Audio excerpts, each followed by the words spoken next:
sunnah-sunnah Rasulullah, terutama di bulan Syawal.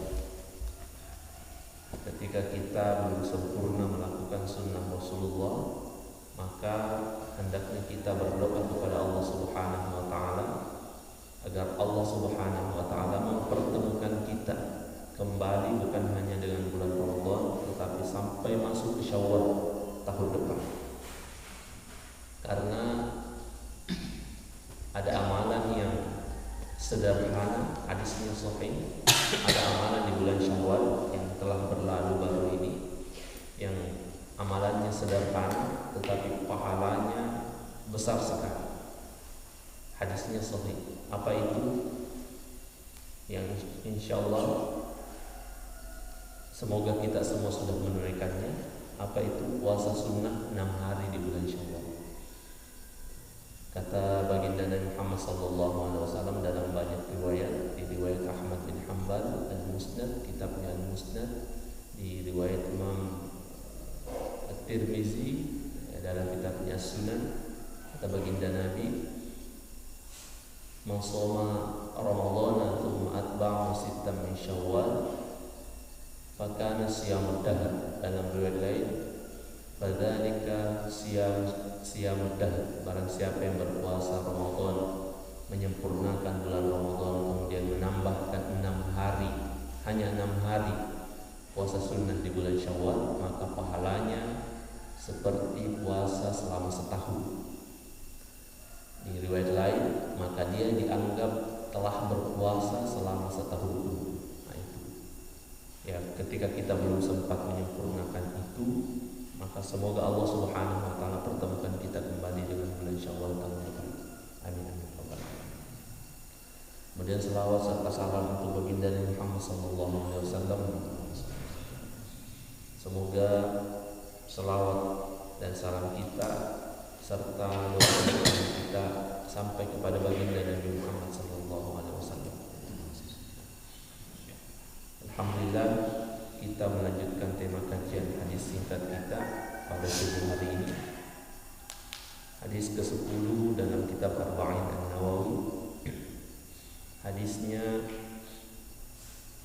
tidak terlalu panjang mengenai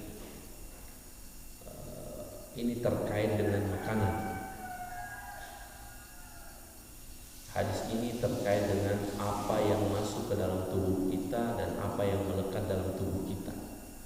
Hadisnya riwayat Abu Hurairah. Nabi Hurairah radhiyallahu anhu qala Rasulullah sallallahu alaihi wasallam, "Inna Allah ta'ala thayyibun."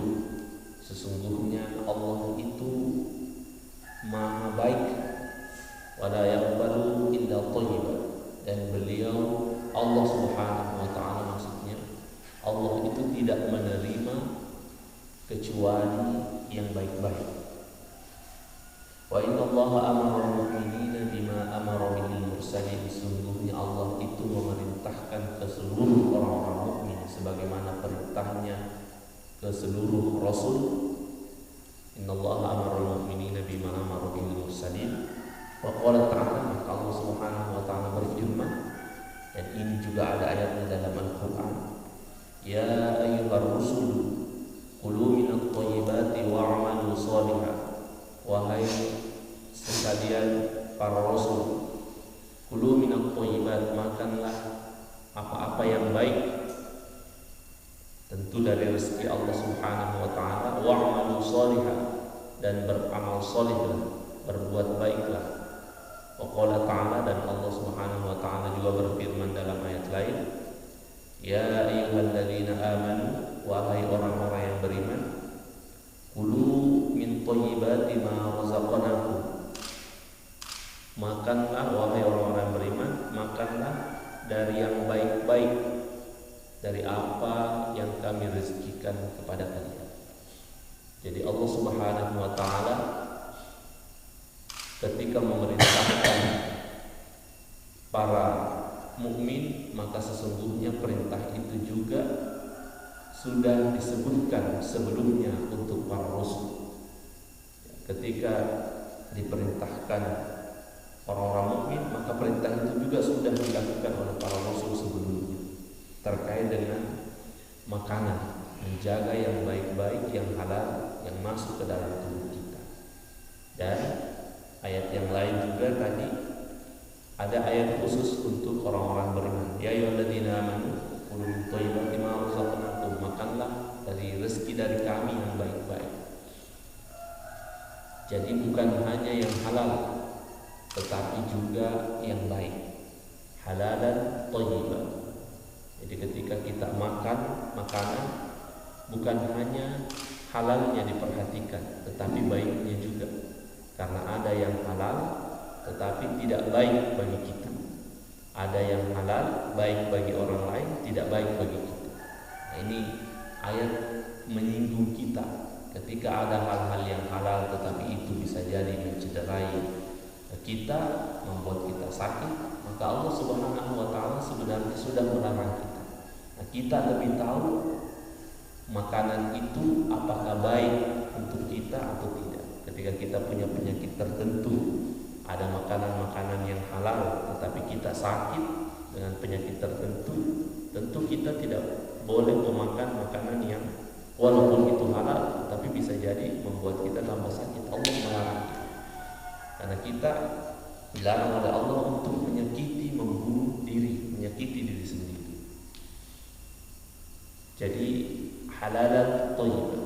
Kemudian lanjutan hadisnya, kata baginda Nabi, "Tsumma dzakara rajula yatilu safara ash'atha adbara yamuddu yadayhi ila as-sama'i wa qala ya Rabb ya Rabb wa mat'amuhu haramun wa mashrabuhu haramun wa malbasuhu haramun wa ghudhiya bil harami fa anna yustajabu lahu." Rasulullah SAW memberikan contoh ini dari kisah. Tsumma dzakara rajula, kemudian menyebutkan cerita seseorang, bahwa ada seseorang yutilus safar, sedang melaksanakan perjalanan jauh, sedang safar, ya, sedang melaksanakan perjalanan jauh. Ash'atha akbar, pakaiannya kusut, dia berdebu, pakaiannya kusut, ya. Tidak ada lagi yang bisa menolongnya kecuali Allah Subhanahu wa Ta'ala. Kemudian dia bersimpuh, mengangkat tangan, berdoa, meminta kepada Allah. Akan tetapi wa mat'amuhu haram, makanannya dari makanan yang haram.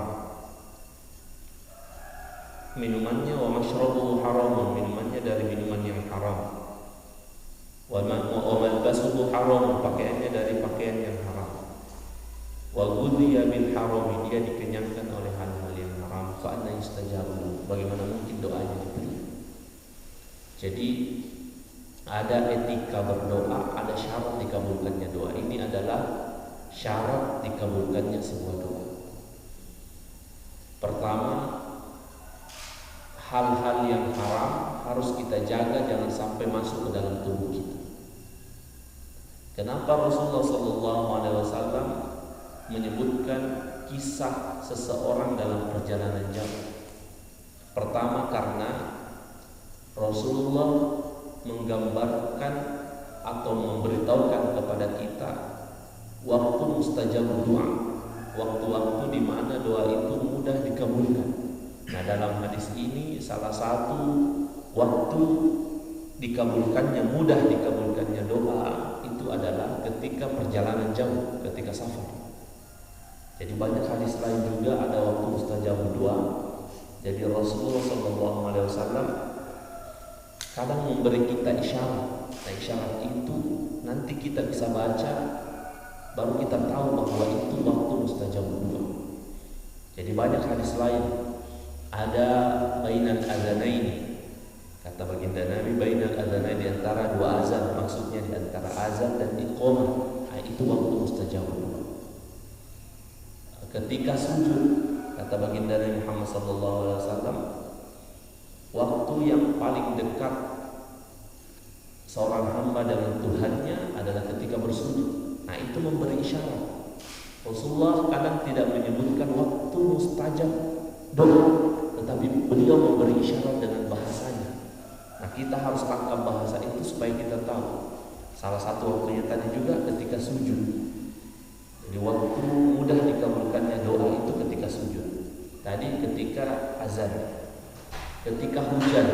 Jadi ketika hujan turun, kita harus berhusnuzon kepada Allah bahwa Allah ini menurunkan rahmatnya kepada kita dengan hujan. Maka di situ juga waktu mudah dikabulkannya Allah Subhanahu wa taala doa kita. Kemudian fi jawfil laili, kata baginda Nabi, orang yang bangun tengah malam berdoa, orang yang bangun tengah malam beribadah sedangkan orang lain tidur, itu maksudnya tengah malam, fi jawfil lail, maka di situ juga waktu mustajabun. Kemudian di akhir malam sebelum subuh, kata baginda Nabi Muhammad sallallahu alaihi wasallam, yanzilu Allah Subhanahu wa taala turun ke langit pertama di akhir malam. Para ulama memberikan penjelasan, bukan Allah yang turun, tetapi rahmatnya yang turun kepada kita semua. Maka di situ juga Nabi memberi isyarat waktu dikabulkannya doa.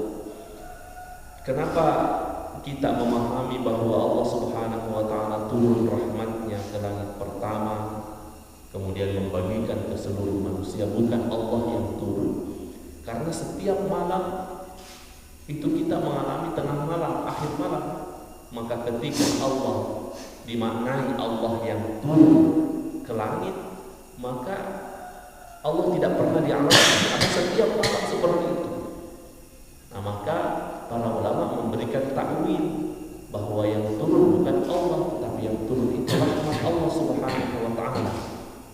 Turun di akhir malam, di sepertiga akhir malam. Nah, di situ juga waktu mustajab doa. Di hadis ini memberikan gambaran kepada kita waktu dikabulkannya doa adalah waktu safar.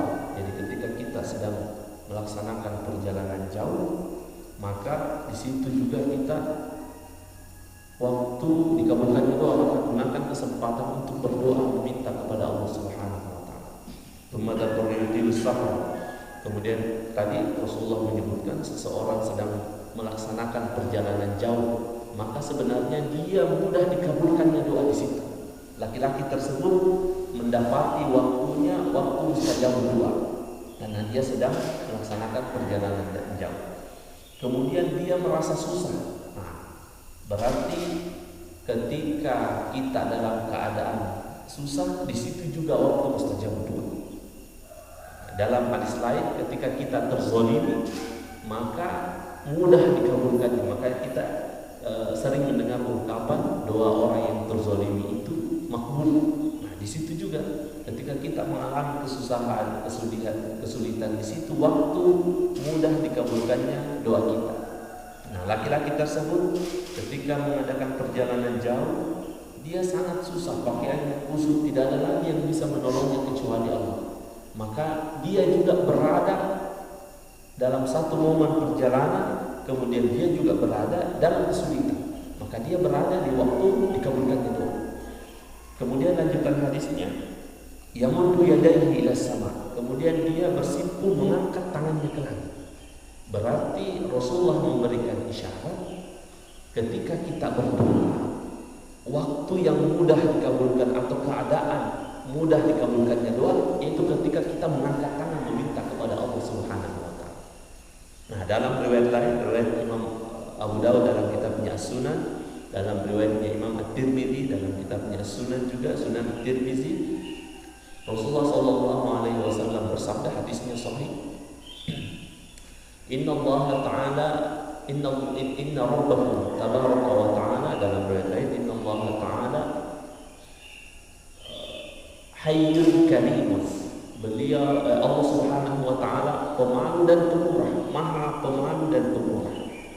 Yastahi min 'abdihi, dia malu terhadap hambanya. Dalam riwayat lain, yastahi minar rajuli, dia malu terhadap seseorang ketika hamba itu yarfa'u yadayhi ilaihi, mengangkat tangannya untuk Allah Subhanahu wa taala, berarti berdoa mengangkat tangan. Yamuddu yadayhi ilaihi, ayyarruhuma sifra. Allah malu ketika ada seorang hamba mengangkat tangan berdoa, malu Allah Subhanahu wa taala tidak kabulkan doanya atau kosong tangannya sampai dia meletakkan tangannya.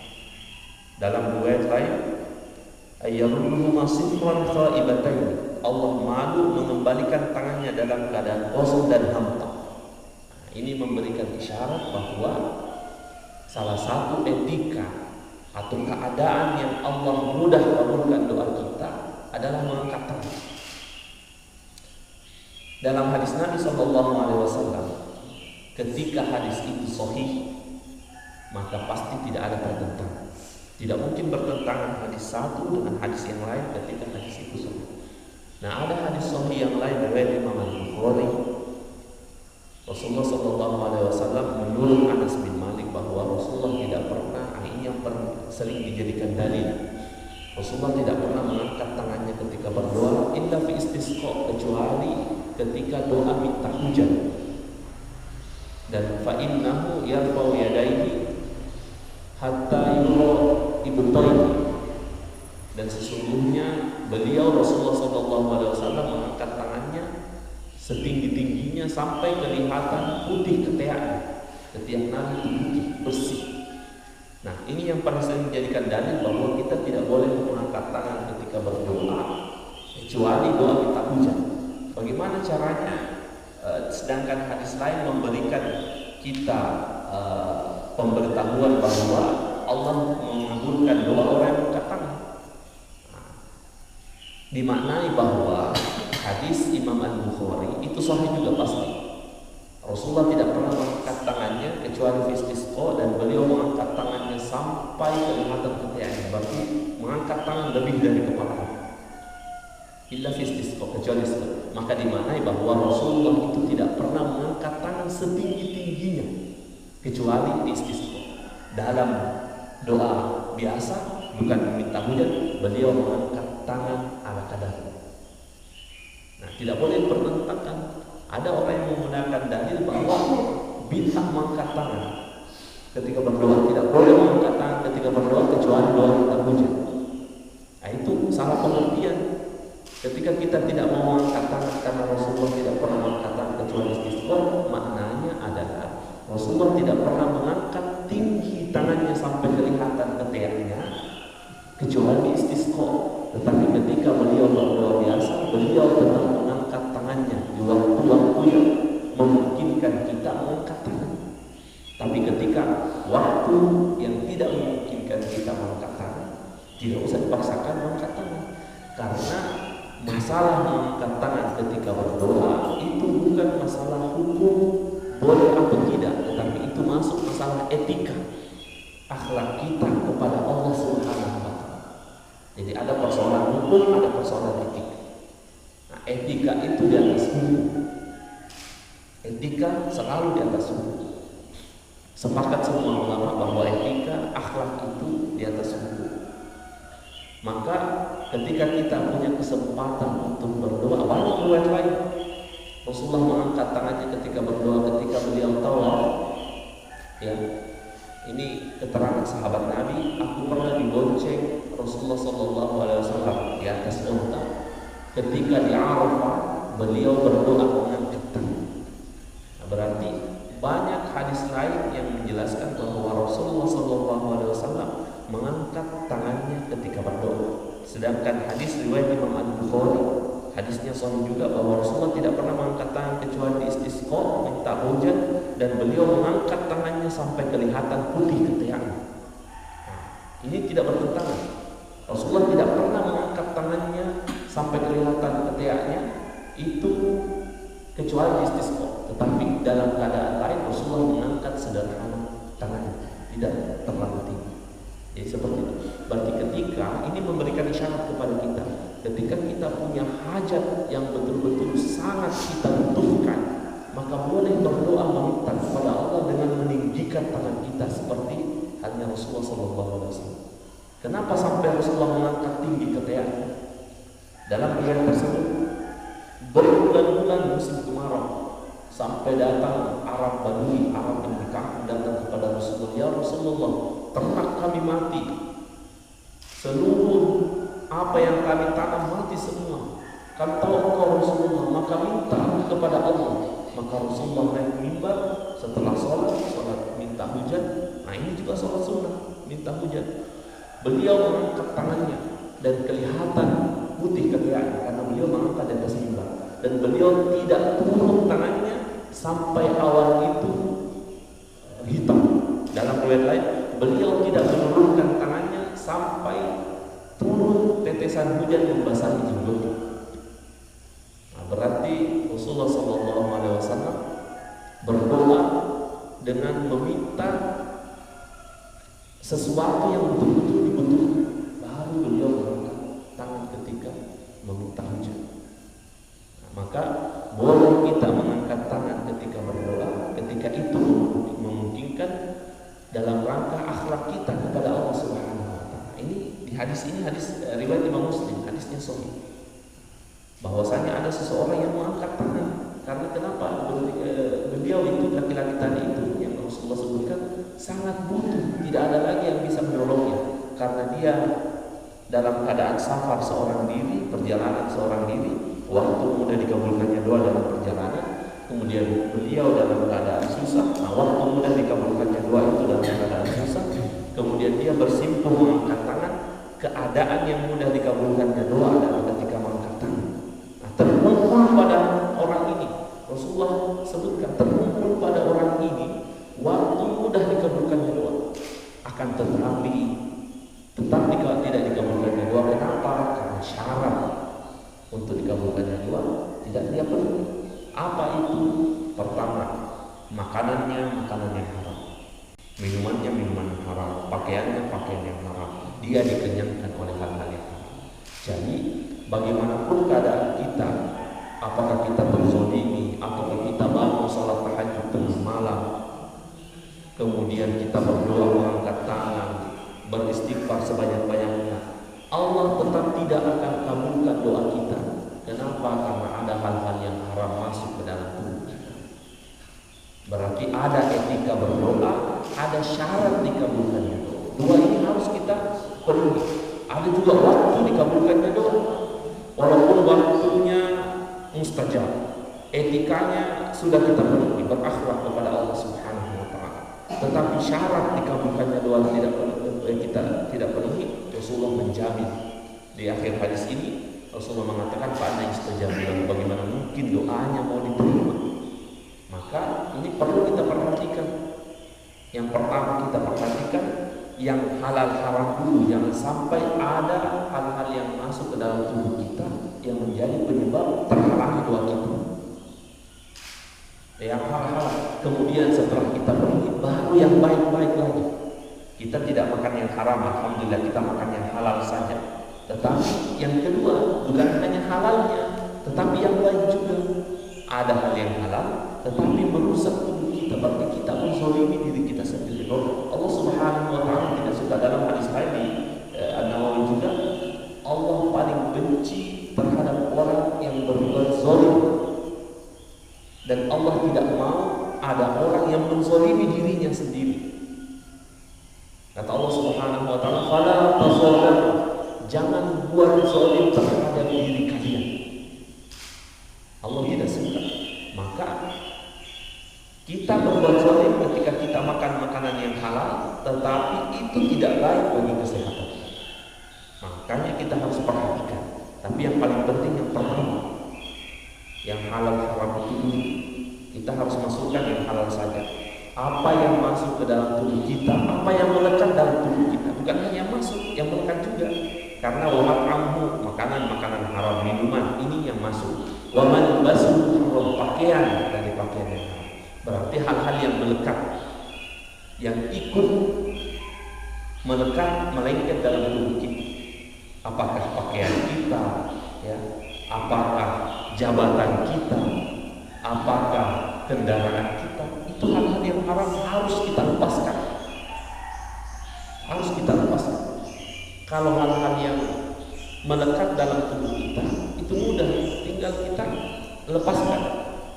Atau ketika ada hal-hal yang ragu kehalalannya, kita sedekahkan, lepaskan dari diri kita, sedekahkan ke masjid, kembalikan kepada Allah Subhanahu wa Ta'ala ketika kita tidak tahu siapa pemilik itu. Kita pernah mengambil hal yang barang yang bukan milik kita, kita tidak tahu. Kita mau kembalikan, tapi kita tidak tahu ini punya siapa, atau bahkan ini punya umat. Tidak mungkin kita kembalikan ke umat, maka kembalikan ke Allah Subhanahu wa Ta'ala. Kemudian kita beristighfar, sumbangkan itu ke masjid atau ke tempat fasilitas umum. Nah, seperti itu. Jadi hal-hal yang masuk, yang melekat dalam tubuh kita. Itulah kenapa Rasulullah SAW tidak menginginkan kita mencapai, terutama jabatan, mencapai sebuah jabatan dengan hal-hal yang haram. Karena itu akan melekat pada diri kita seterusnya. Itu menjadi penghalang dikabulkannya doa kita. Tapi ketika ada pejabat yang makan makanan yang haram atau jabatannya dia capai dengan hal-hal yang haram, kemudian Allah kabulkan doanya, bukan berarti karena dia tubuh kita, tubuh keluarga kita, melekat dalam diri kita, melekat di tubuh keluarga kita, anak istri kita. Jangan sampai ada hal-hal yang haram. Kenapa? Karena mereka juga akan berdoa. Anak-anak kita akan berdoa setelah kita meninggal. Dia doakan kita, tidak dikabulkan doanya. Kenapa? Karena kita memberikan pakaian yang haram. Nauzubillah subhanahu. Nah, di akhir hadis ini Rasulullah mengatakan fa'anna yustajabu, bagaimana mungkin doanya diterima. Jadi di hadis ini Rasulullah memberikan gambaran sederhana, walaupun ada hadis-hadis yang lain juga, bahwa ada etika dikabulkannya doa, yaitu mengangkat tangan. Ada waktu dikabulkannya doa, yaitu ketika perjalanan jauh. Ada keadaan mudah dikabulkannya doa ketika kita susah dalam perjalanan. Jadi ada waktu, ada keadaan, ada tempat. Tetapi di hadis ini tidak masuk tempat dikabulkannya doa. Tetapi itu ada tempat di mana mudah dikabulkannya doa. Ada waktu mudah dikabulkannya doa, ada keadaan mudah dikabulkannya doa, dan ada etika mudah dikabulkannya doa. Nah, itu tadi mengangkat tangan. Etika yang lain juga yang tidak ada dalam hadis ini, tapi ada dalam hadis lain. Hadisnya sahih, disahihkan oleh Imam Al-Albani dalam kitabnya Sahihul Jami'. Etika ketika berdoa menyebutkan salawat kepada baginda Nabi Muhammad SAW. Ya, menyebutkan, bukan hukum wajib, haram halal, tidak wajib atau tidak wajib, tetapi itu etika kita meminta kepada Allah menyebut nama baginda Nabi Muhammad SAW. Itu etika kita berdoa. Kemudian ada syarat dikabulkannya doa. Ini tadi syarat dikabulkannya doa. Walaupun bukan menjadi hukum, tetapi kita sebagai umat Nabi harus menyebutkan nama Nabi ketika kita berdoa. Karena dia bukan masalah hukum, maka ketika kita punya kesempatan untuk berdoa, karena kata baginda Nabi Muhammad SAW, hadisnya sahih, kullu du'ain mahdudun hatta yusalli alaihi. Dalam riwayat lain, kullu du'ain mahdudun hatta yusalli ala nabi. Setiap doa yang kita mintakan kepada Allah itu akan ada hijabnya, ada penutupnya, dan penutup itu nanti terbuka ketika kita bersalawat kepada baginda Nabi. Berarti salawat itu menjadi pembuka hijab dari doa kita. Nah, itu ketika kita punya waktu luang untuk bersalawat. Tidak mungkin ketika kita ingin masuk WC bersalawat dulu, karena kalau tidak bersalawat nanti tidak dikabulkan doa kita, tidak. Nah, itu bukan bagian dari hukum, itu bagian akhlak kita kepada baginda dan Muhammad SAW. Maka ketika kita berdoa ikutkan salawat.